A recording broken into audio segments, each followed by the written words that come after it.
বৃহস্পতিবাৰে দিনৰ ৩ বজাত বাটঘৰিয়াত শিক্ষামন্ত্ৰীৰ উপস্থিতিত বিশেষ ৰাজহুৱা সভা।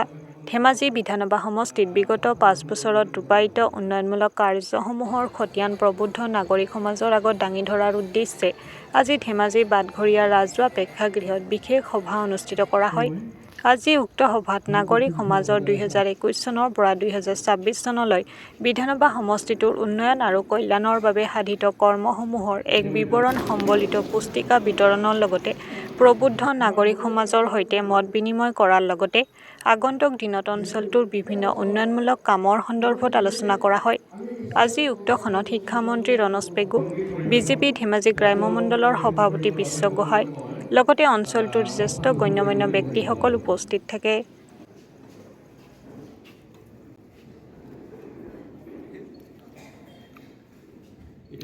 ৰাইজৰ ওচৰত দাঙি ধৰিলে আৰু ৰাইজৰ বিভিন্ন ধৰণৰ পৰামৰ্শ আগবঢ়াইছে আৰু আনতো ৰাইজৰ আশীৰ্বাদ লৈ যোৱা ৫টা বছৰ ধেমাজিৰ বিধায়ক হিচাপে কাৰ্যনিৰ্বাহ কৰি মই কোনখিনি কাম আমি কৰিব পাৰিলোঁ তাৰ এক লিখিত খতিয়ানৰ এক পুস্তিকা প্ৰকাশ কৰি আমি ধেমাজি সমষ্টিৰ প্ৰবুদ্ধ নাগৰিকসকলৰ হাতত অৰ্পণ কৰিছোঁ।